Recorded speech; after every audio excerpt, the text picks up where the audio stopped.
Welcome back, everybody, to another episode of the Educational AD Podcast.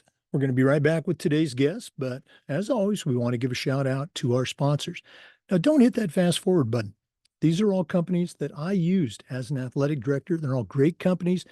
You should be using them too. So take the next 3 minutes, listen to our shout outs, then listen to our interview, and then go and visit these sponsors. I'm telling you, you're going to be glad you did. We want to thank our good friends at Snap Mobile for their support of the podcast. Have you ever spent weeks and weeks with a fundraiser and been disappointed in the results? Well, those days are gone. Go to snapraise.com. It's hands down the best online fundraiser out there. We used it at our school with great success. Our coaches loved it. Our parents loved it because it works. Go to snapraise.com. You can check out their other great platforms. But if you're looking for a fundraiser, you just found it. Go to snapraise.com. We also want to say thanks to Huddle. As a football coach, I used Huddle for years, but when I became an athletic director, I made sure that our school was a Huddle school. And our coaches just loved the tools that Huddle provided. Our student athletes love the videos, our parents love the streaming, but there's so much more. Go to huddle.com, join the 8 million users. Turn your school into a Huddle school. We want to say thanks to Ohio University and their online masters in athletic administration. Now, I didn't get my master's from Ohio University, but my assistant athletic director did, along with thousands of others, and it was a great experience. It's very affordable. It's totally online, just 20 months. And while you're completing your master's degree, you're also completing 11 NIAAA leadership training courses at no extra charge. For more information, just go to ohio.edu/info/MAA, the Ohio University Online Masters. We'd like to thank Vital Signs Wall of Fame for their support.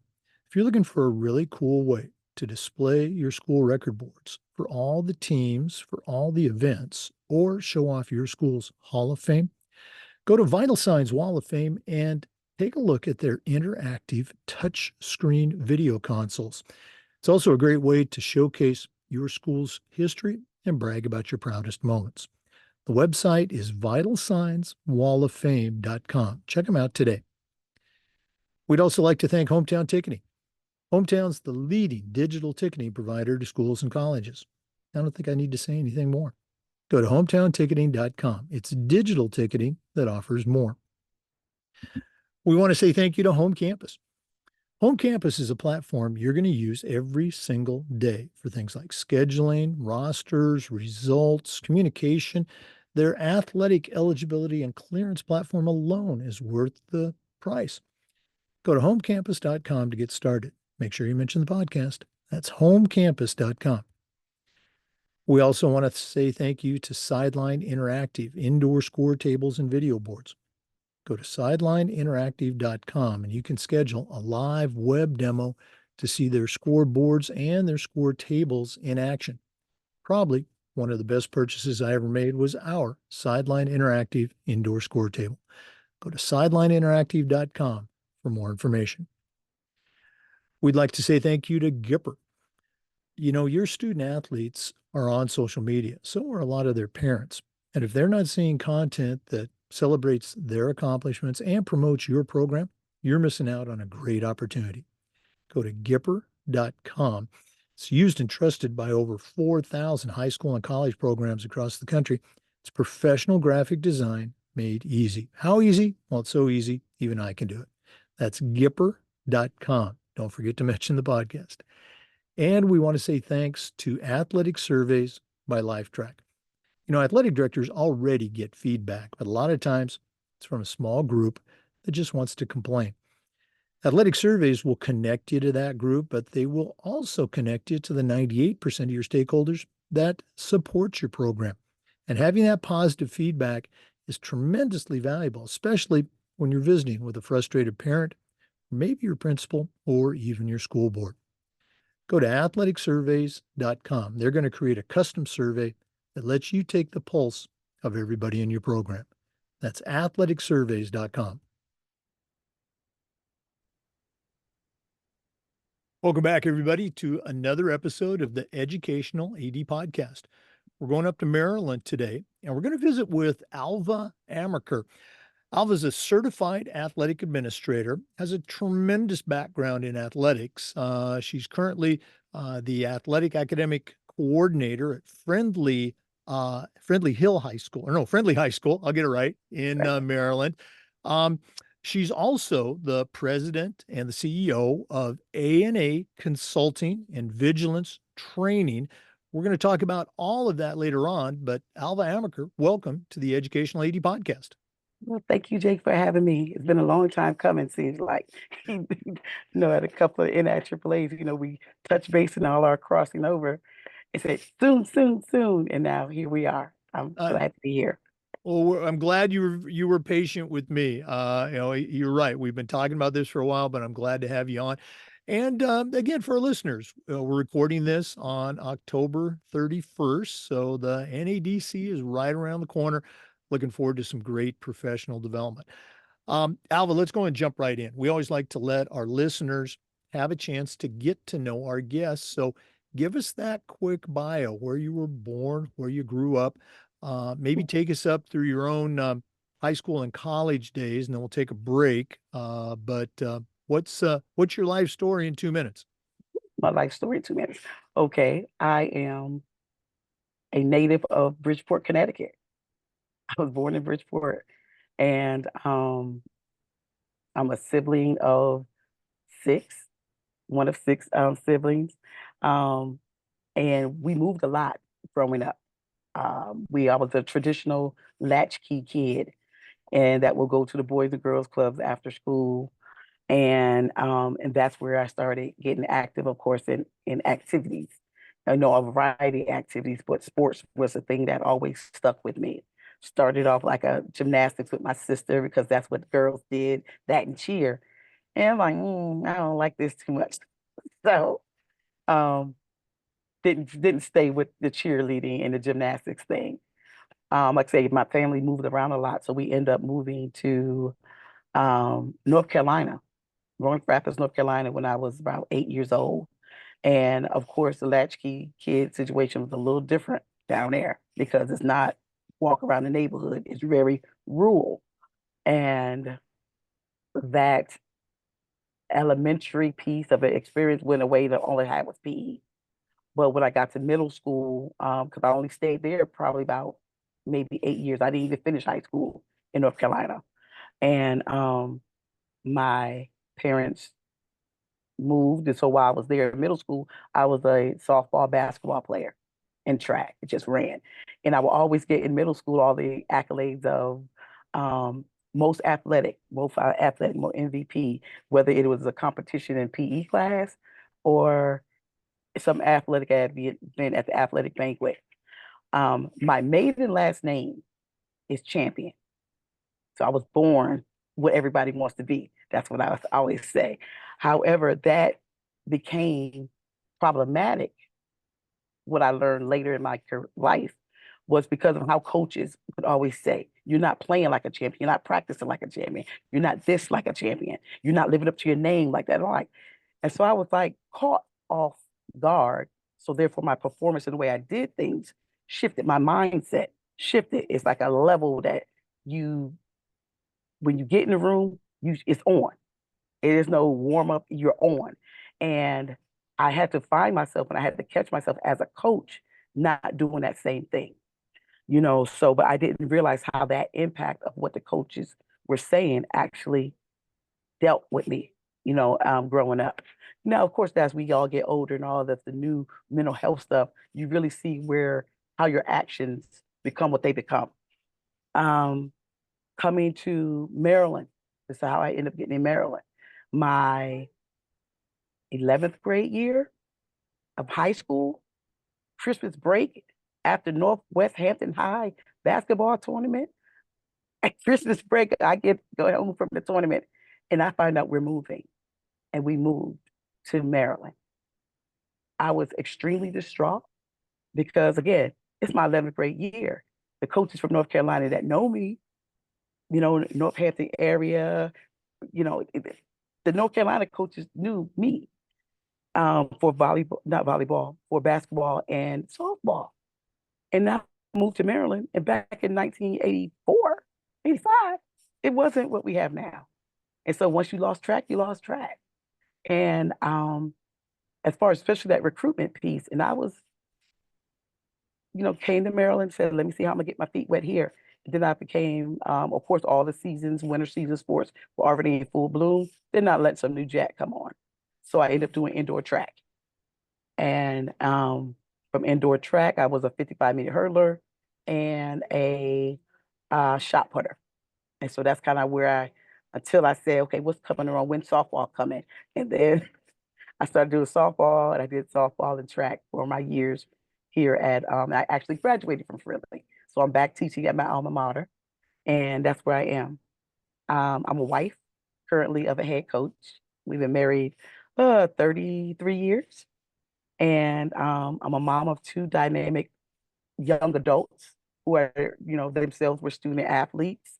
My daughter went to North Carolina Central and played softball there for a year. She was a chemistry major, so chemistry and softball didn't relate, didn't go well. And then my son also was a football and baseball player, dynamic. And here in Maryland, that's it, me in a nutshell. That's me in a nutshell for background. I always love to hear the journeys. And I want to go back to your high school days. And again, you split it between North Carolina and Maryland. Yeah. Um, I'm a little bit older than you. When you were in high school, you mentioned multi-sports, you did everything. Was there ever any mention from one of your coaches, Alva, you shouldn't be playing, basketball, or you should focus on softball? Was there any tug of war back then and trying to getting you or other athletes to specialize? No, the specialization part never came, but it was a thing where if you were a girl, practice with the girls. If anybody was in the gym that had a ball or somewhere playing, I was playing girls, boys, whatever, and it would always be something like kind of don't play with the boys, don't play with the go play with the girls, go play with the girls. And but having four brothers, you played with boys. That's what you're used to. Um, and but it wasn't a specialization thing. It was that we were very free to move around and play with, whatever season you were in. And of course, I didn't know anything about, or if it was this club travel piece, Right. I didn't know nothing about it. And then my parents weren't going to be the parents that would put me into it, because I tell my parents now, so you see me play more adult flag football than you see me play any of my middle school, high school sports all my life. And I had to realize then, I said, my parents want this something, go ahead, let it be something to do versus Right. something that they really supported me in the journey in. Yeah. Mhm. Um, uh, I ask this question frequently. I'm curious for your response. And you alluded to, your coaches and specifically, that last name, that would have been a tough handle, I think, for some people. Sounds like you handled it very well. But can you think of a moment when, maybe in high school, maybe even in college, which we'll get into in our next segment, that at the time it happened, it really didn't seem like much. But now looking back with experience and wisdom and perspective, you can point to that moment and say, hey, that was a big deal for me. Anything come to mind for you? No, I recall just in practice, it was basketball practice one day, and we were shooting, I think it was basketball, we were shooting free throws. Yeah, we were shooting free throws, and I just wasn't on. It was just, I'd be closing out, and I just wasn't on that day. And my coach said, Alva, is that what champions practice like? Is that what they do? And the tone of it that day kind of hit differently. And I just looked at her and I was like, I'm doing the best I can. That was the most I said. I'm doing the best I can. And and just again, that just that particular day was because of how she said it. I love what Coach Weaver. That was my coach. I loved her very much, but it was the tone in which she said it that day had a little bit different sting to it. And I don't know if it was being used for motivation. Um, but then I think that might have been the day that that shift happened to where, okay, I got it. Then that's when I started saying, make sure I put in that extra time and worked on those little fundamentals. So I don't want nobody to say nothing to me like that again. I mean, as a kid, I was always one that I don't want somebody to have to correct me for sure, or really have to say nothing to me in regards to what I was doing, good, bad, or indifferent. That's the kind of kid I was. And so I really get along with my students now because of the fact they have that same mentality. But I wasn't rebellious per se.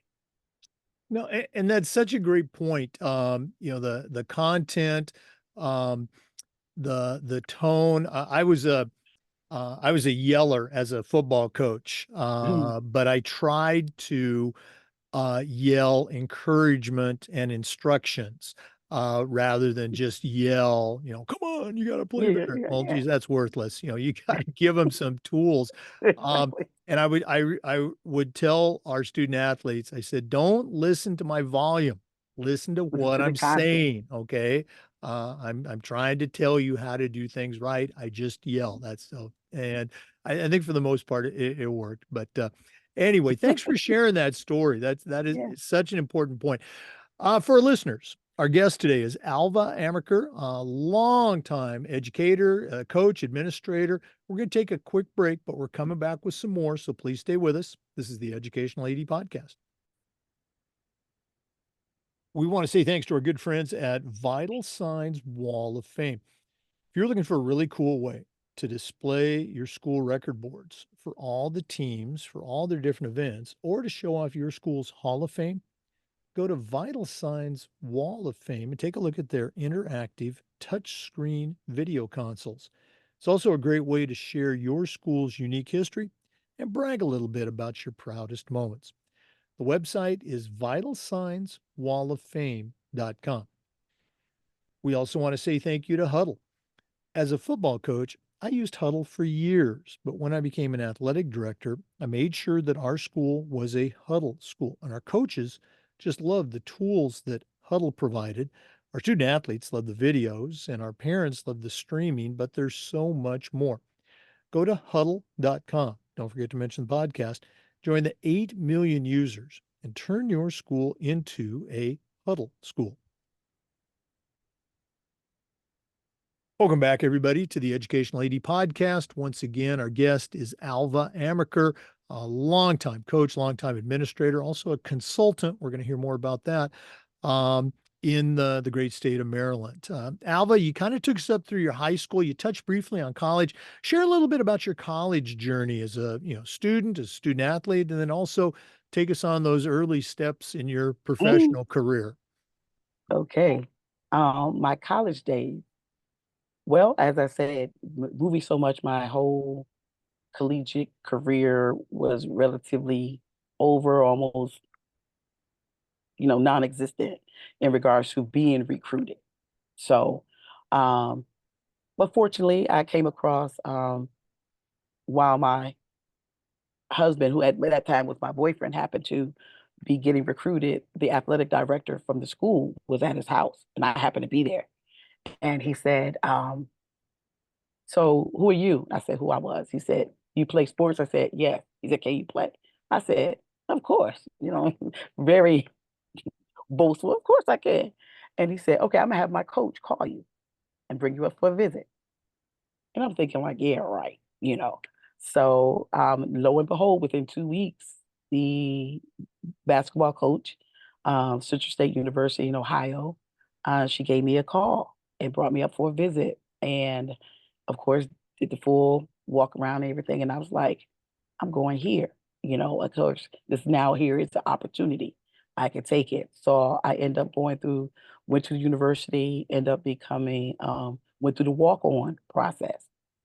2 weeks after doing the walk on process, there was a financial aid audit.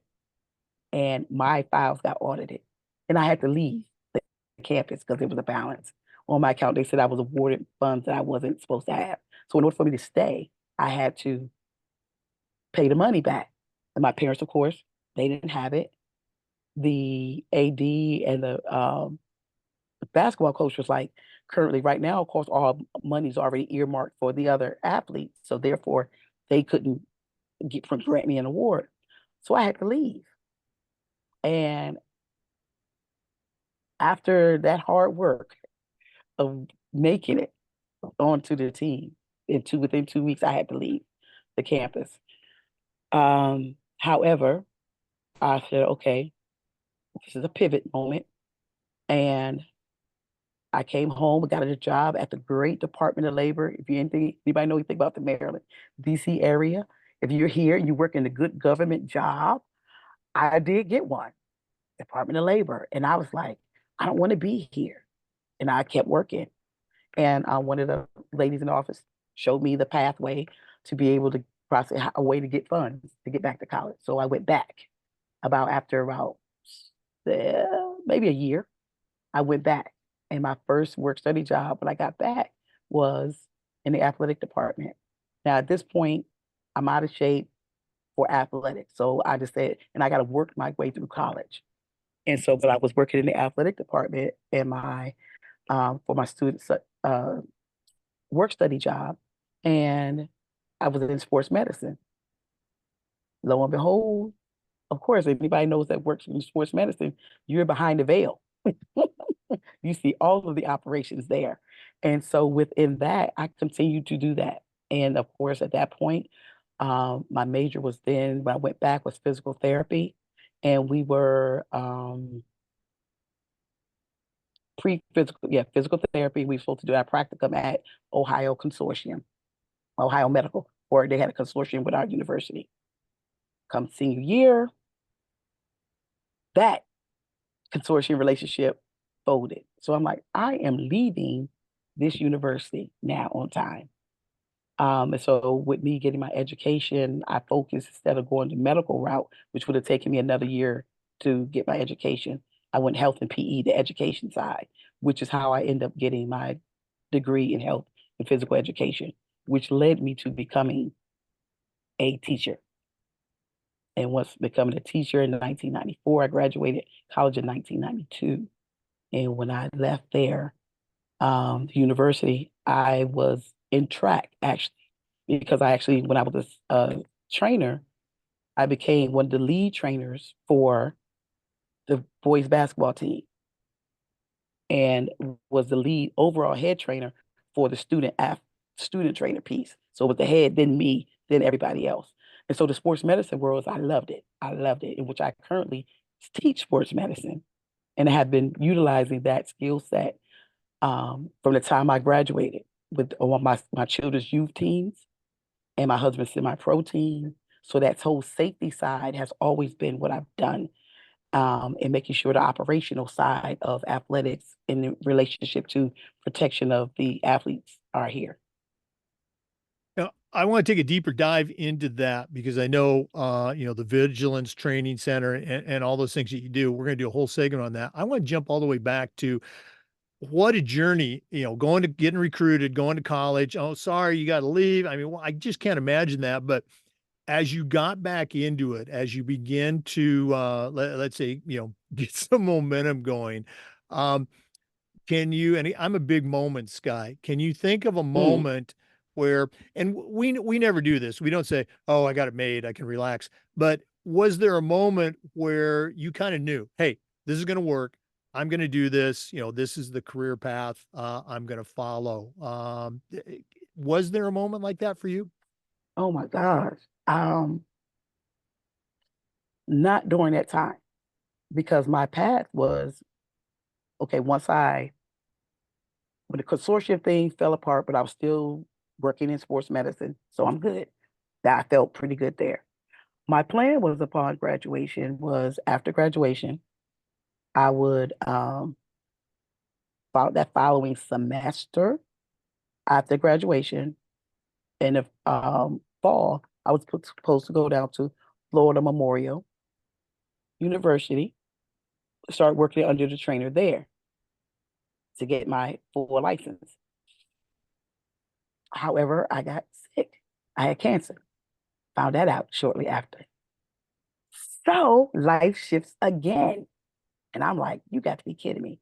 And so after all that survival of that piece, um, I just kind of just say, okay, then I'm home, stayed in Maryland, and just started working. And then when I started working in the middle school, which was my first assignment, I just started coaching middle school basketball. And that was 94. And I continued to do that. And here I am still coaching, still on the sidelines, still in coaches' shirts and gear. Amazing. So that little but once I accepted that the path of being a official athletic trainer at a university or whatever case may be wasn't going to happen because then I had children and things like that. That wasn't going to happen. I just like education is where I am, and it worked for my life. It worked for my household, and yeah, I still enjoy it. Obviously, it's 30 years later. And again, that's such an important point, I think, for our younger listeners or people even in the middle of their journey in their career. It's got to be the right fit. And there's so many aspects to fit, whether it's, the high school setting, the college setting, the people you work with, the facilities, your supervisors, the people you supervise. Oh yeah, by the way, salary, all those things. It's got to be a good fit. And it sounds like, it was a good fit for you. Yes. Let's go and take another quick break. But we are going to come back with a lot more. Our guest again is Alva Amaker, longtime coach, longtime trainer, longtime athletic administrator, and consultant, president, CEO with A&A Consulting. That's a mouthful. Let's go and take that break, but we're coming back with more. Please stay with us. This is the Educational AD Podcast. We'd like to thank Ohio University and their online masters in athletic administration. Now, I didn't get my master's from Ohio University, but my assistant athletic director did, along with thousands of others, and it was a great experience. It's very affordable, just 20 months, totally online. And while you're completing your master's degree, you're also completing 11 NIAAA leadership training courses at no extra charge. To get more information, all you have to do is go to You finished everything. You finished the ohio.edu/info/MAA, article and the the vocab, Ohio University Online the Masters brain. in Hmm. Athletic Administration. Yeah, the second question is about the brain. We Huh? also want to say thanks to Sideline Interactive indoor score tables and video boards. Go to sidelineinteractive.com. You can schedule a live web demo and see their score tables and their score boards in action. Probably one of the best purchases I ever made was our Sideline Interactive indoor score table. Go to sidelineinteractive.com for more information. And we'd like to say thank you to Hometown Ticketing. Hometown's the leading digital ticketing provider to schools and colleges. I don't think I need to say anything more, but go to hometownticketing.com. Whether it's more support, more security, or more customization, Hometown is going to help you make the best online ticketing solution. That's hometownticketing.com. Welcome back, everybody, to the Educational AD Podcast. Alva, your career, you've been a coach, you've been an athletic director, an assistant AD. Now you're currently, the athletic academic coordinator at your school. Um, I think it's important for our listeners, which includes some younger, some newer ADs just starting their journey, to hear about some of the stops that many of us make. Some people, they're at one job, one school for 38 years. Mm. Others, it's a journey. There's different stops. So share some of the stops along your journey from the athletic administration standpoint. From the athletic administration standpoint, I started off accidentally really getting into um, athletic administration because came back to school, came to Friendly. This is my first time around at Friendly. Came here in I think 2004, And the young lady who was the uh, girls basketball coach was thrust upon her to become the AD because the AD just stopped. So, so we're at back to school day. Now she just finds this out probably the day before back to school. All teachers come back to school. And so we're in a circle and everybody's introducing themselves. She said, well, I need some coaches. I need some event workers. I need this, that, and the other.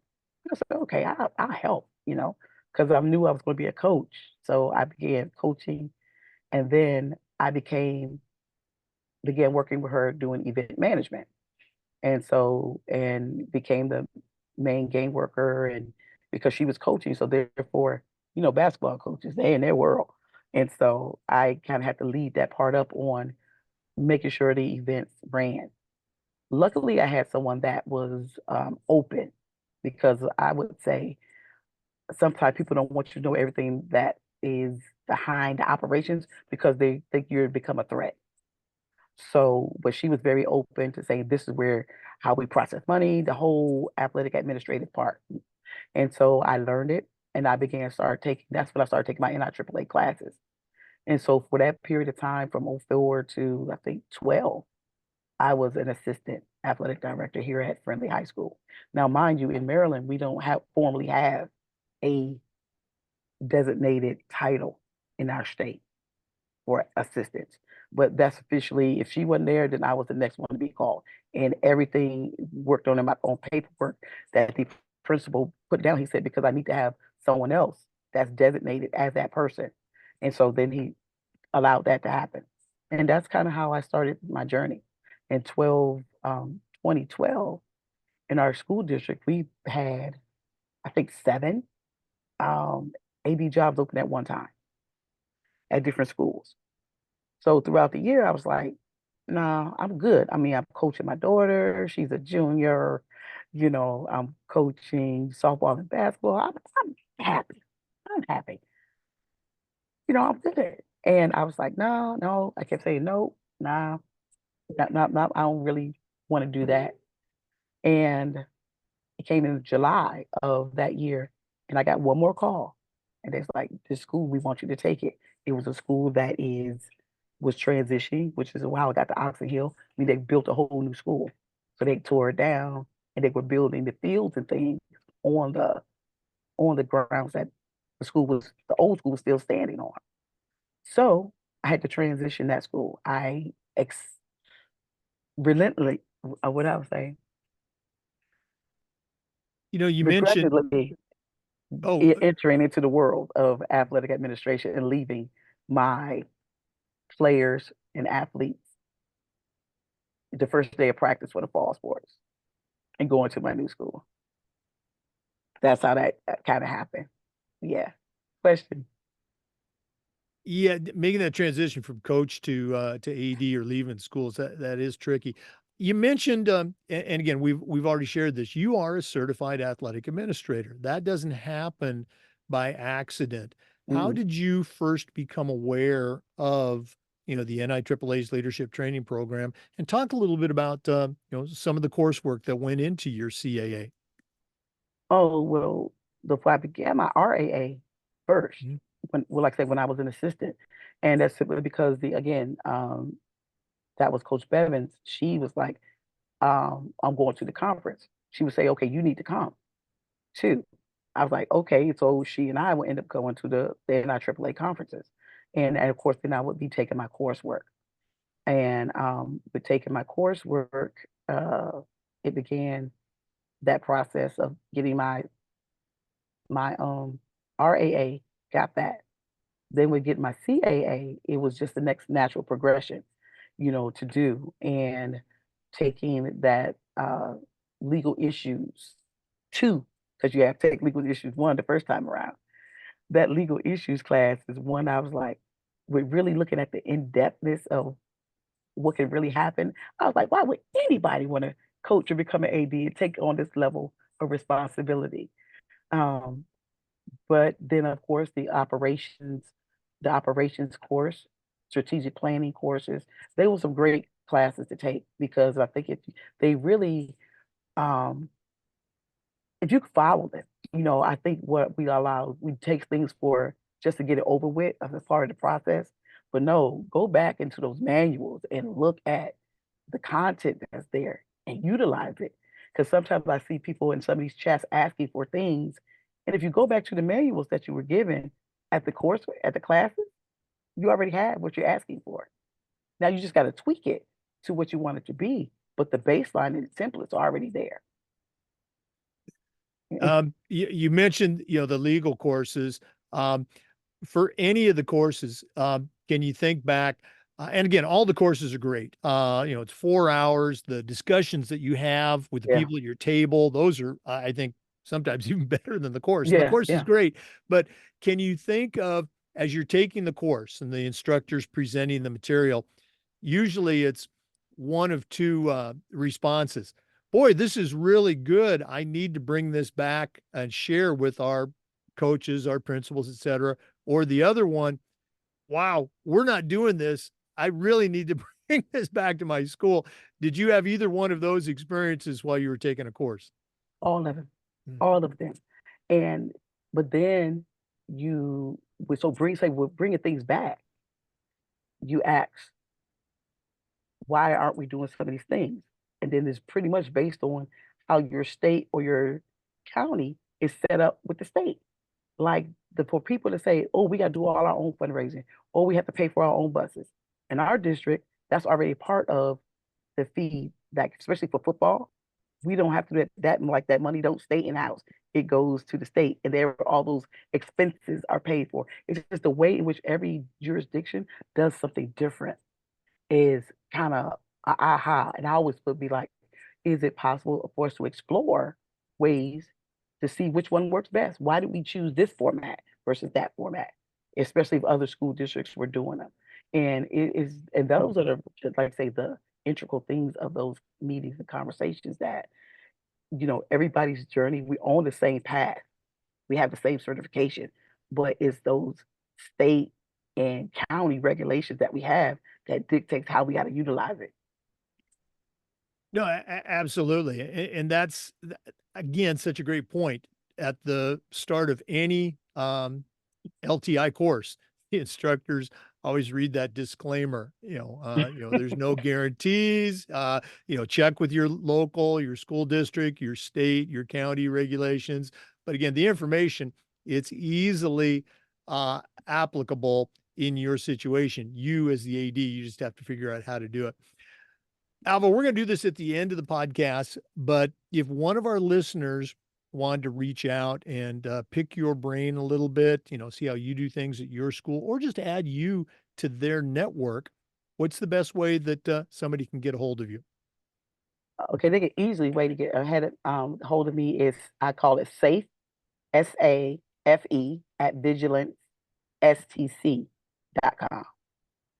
Safe at vigilancestc.com, on Facebook, A&A Athletic Consulting, on LinkedIn, of course, Alva Amaker on LinkedIn, and Vigilant AD on Instagram and Twitter. And again, we're going to give out all that information at the end of the podcast, but Alva Amaker on LinkedIn, Instagram, and as you mentioned, A&A Consulting, which is what you're going to share with our listeners next. So let's go and take another break. I know that's shocking to our regular listeners, but we're going to take a quick break. We'll be right back. This is the Educational AD Podcast.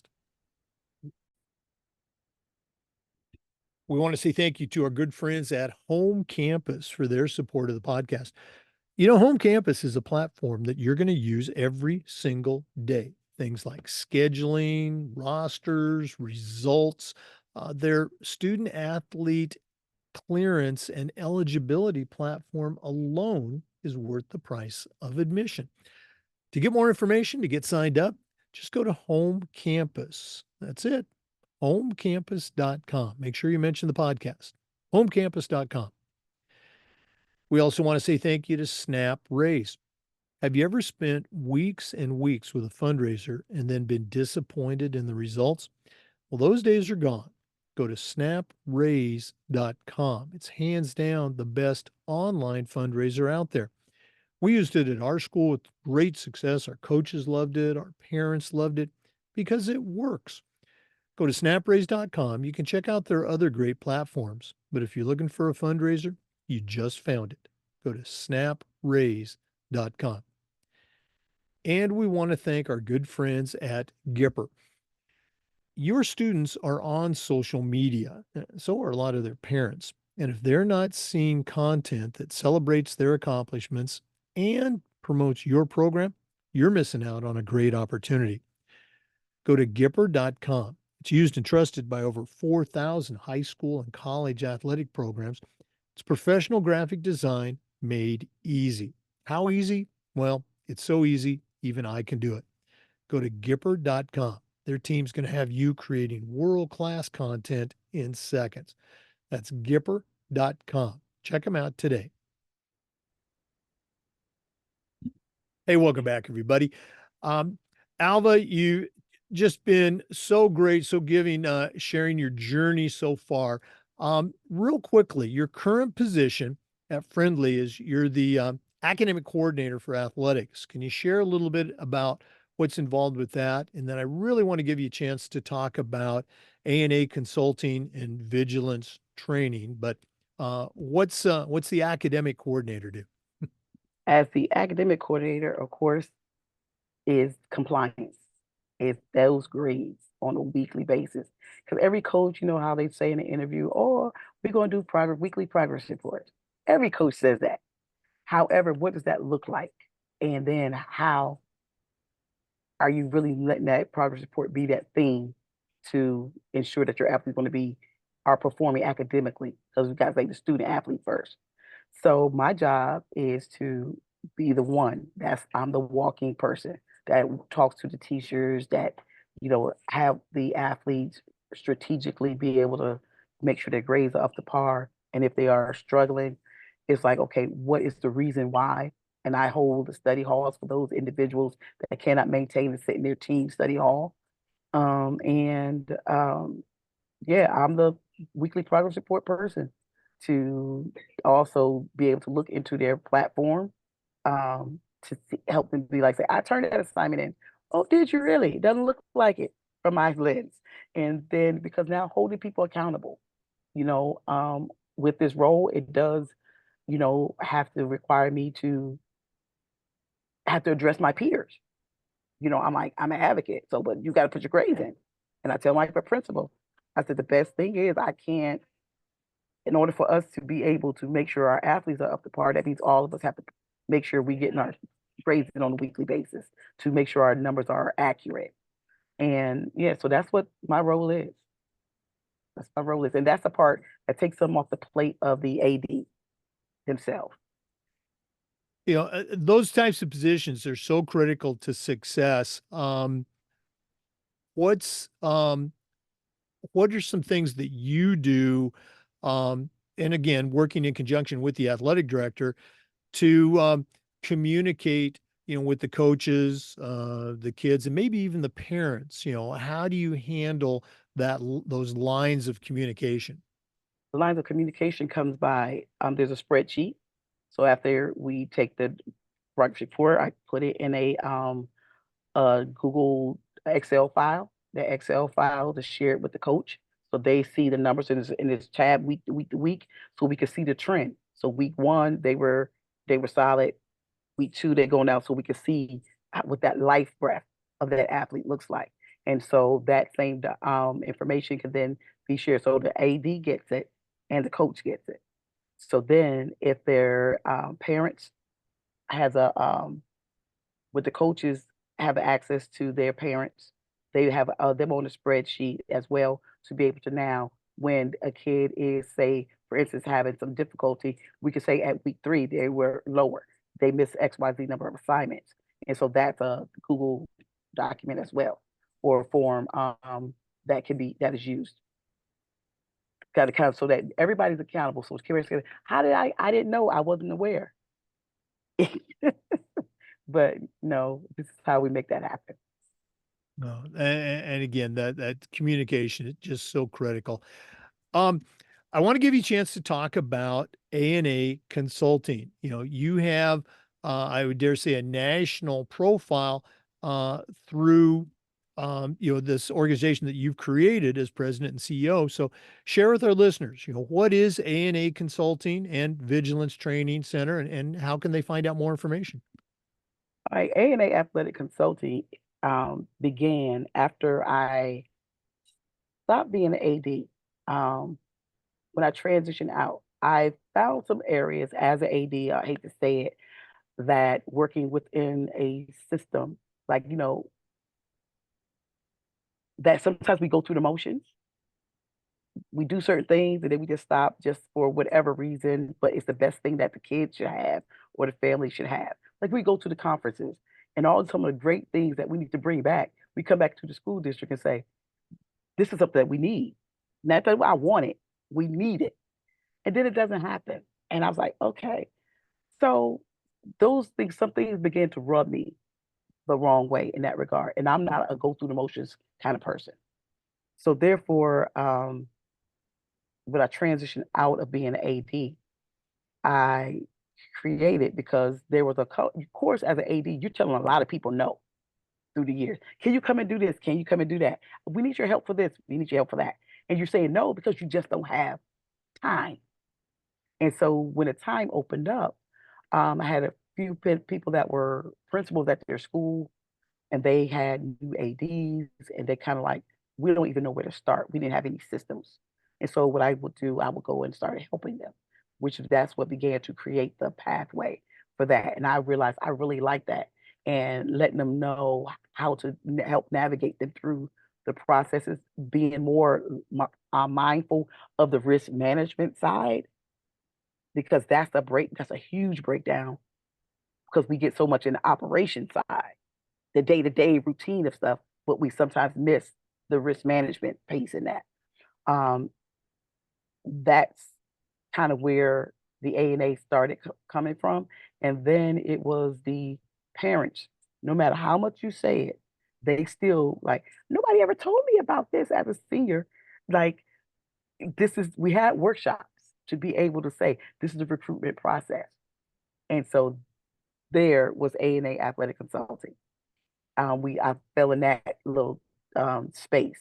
And then instead of just being at the high school level, I rolled it back to the youth level because people are making decisions at the youth level that impacts them coming to high school. They would start that reclassification thing.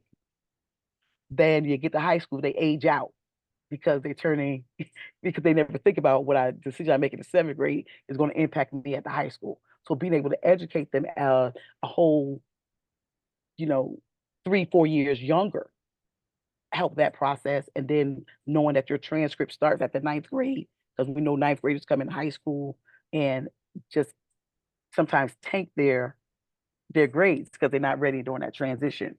So with the A&A doing able to be a community AD, so many of the things like Huddle, hometown ticketing, Gipper are part that I utilize all of those services and yeah, to be able to anything I want and to say that I need that I as an AD I would say I want, I end up getting it now. And I can work with any AD who also wants it to we work together. And as a consultant, that's how I work with that.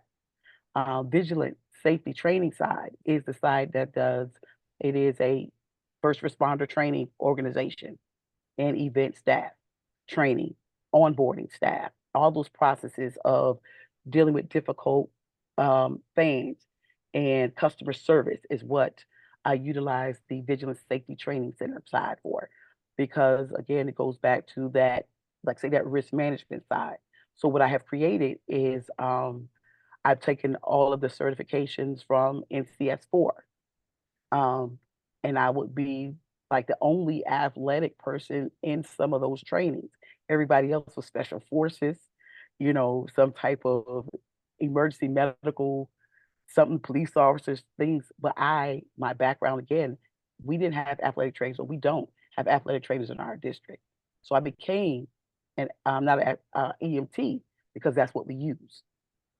That's what we use. So that what gave me some covering as an AD, working as also as an EMT.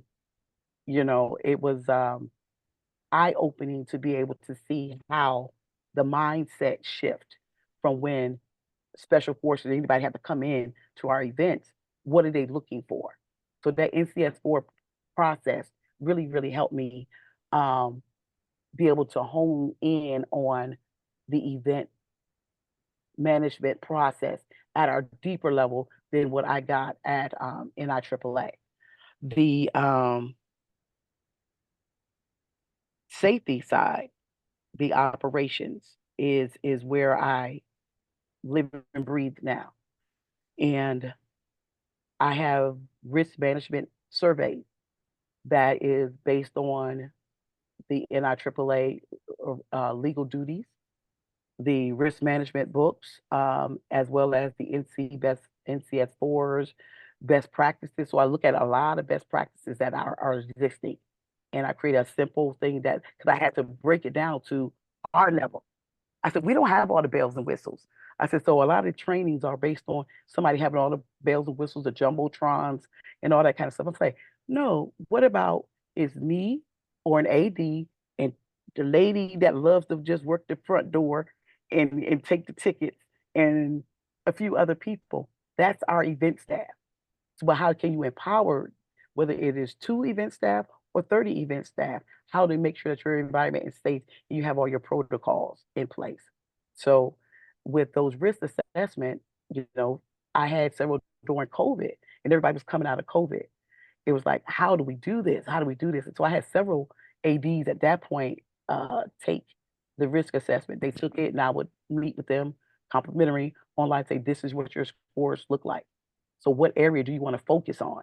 We're trying to now, because if you want to scale, if you want to ensure that you are using best practices or just kind of something to think about, because the worst thing is when risk management from the school district comes, they ask you all sorts of questions that you would have never even thought about.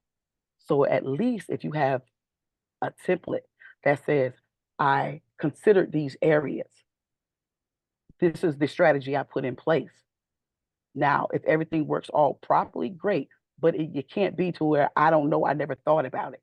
That's Mhm. where that law part really becomes in play. And that's where those parents can begin to ding us. And so that's the part I'll tell anybody. I would rather know and be working toward becoming greater than not know. And that's kind of work how I could work with ADs and I help in my consulting. And in my training center, it like I say, is a training facility. So you first responder training and things like that is where we can also do training and certs. Yeah.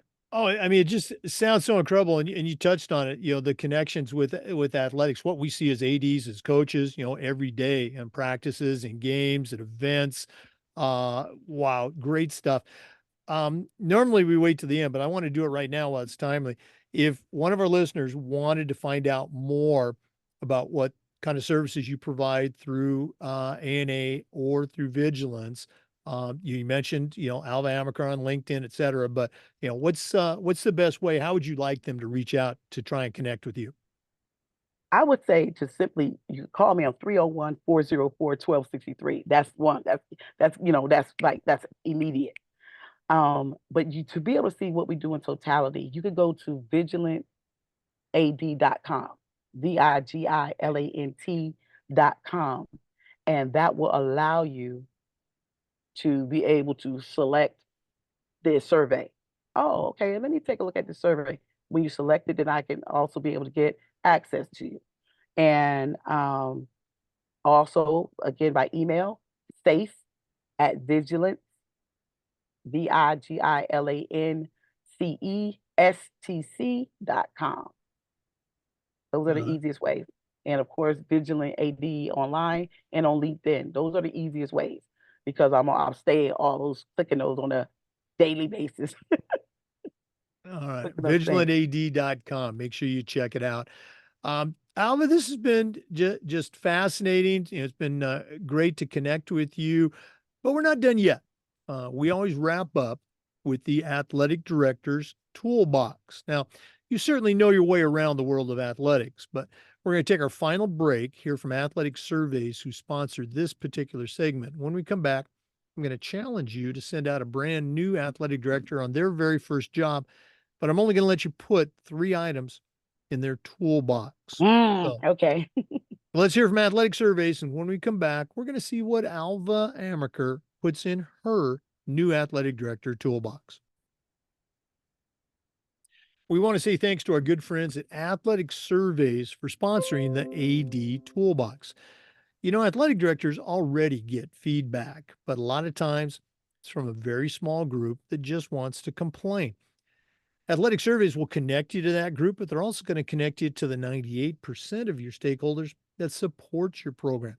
And having that positive feedback is very important, especially when you're meeting with a frustrated parent, or maybe your principal, or even your school board. Go to athleticsurveys.com. They're going to create a custom survey that lets you take the pulse of everybody in your program. That's athleticsurveys.com. Well, it's that time of the podcast. We've been visiting today with Alva Amaker, longtime coach, administrator, also the president and CEO of A&A Consulting and Vigilance Training Center. Tremendous background in athletics, but right now I'm going to challenge her to send out a brand new athletic director on their very first job, but I'm only going to let her put 3 things in the toolbox. So, Alva, what 3 items are going to go into your new athletic director toolbox? Okay. I would say that one of the first things is what I asked athletic directors knew for sure is what's your why? Know your why. To think it through because it's not what you think it may be. So knowing your why, and there is a thinking through worksheet that I got. It says you got the job, now what? And it's some questions that goes along with that, and that's helping them prepare for change. That's number one.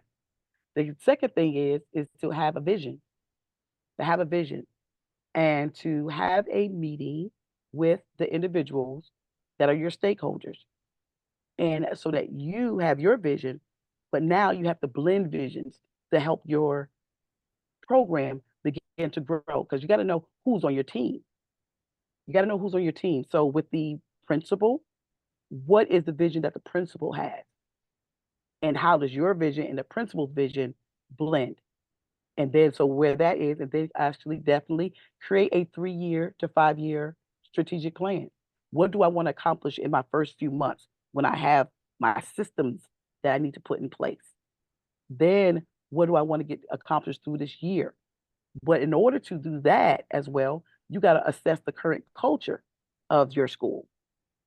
Because what a new athletic director will do, they're walking into, oh, the last athletic director did this, the last, you always working from the past, but you're trying to create your present. So that's why knowing what your vision is and knowing what individuals will be working with you in your new journey are those that are going to support you because it is a thankless job. And if you want accolades, if you want somebody patting you on the back, then this seat is not for you. So knowing that, knowing that you're going to be walking into something that has great and tremendous um, benefits, benefits, I would say think about what your passion is, understand the perspective from the stakeholders, knowing that what your productivity is and how you get to productivity. What is your checklist on what you want to do on a daily basis, weekly basis accomplishment, but ensuring that you are meeting the goals of both all stakeholders. And then last thing, be able to rebound when everything doesn't go quite right. Be able to have some perseverance in that. Because everything is not going to go always right. But so how do you kind of say, this is a part of the process, it's part of learning, and now I can move forward. I love them all. I love your last one, be able to rebound when things don't go right, because sometimes that's the way it is as an AD. Maybe it's your initiative, maybe it's something that was thrust upon you by Yeah. administration. Maybe you're cleaning up, let's say, a well-intentioned mess from a coach or a kid, but very cool stuff. Alva, thanks again for sharing with us. hopefully our paths are going to cross. Are you going to make it down to the national conference? I will be at the national conference. All right. Well, we're definitely going to make plans to connect down there.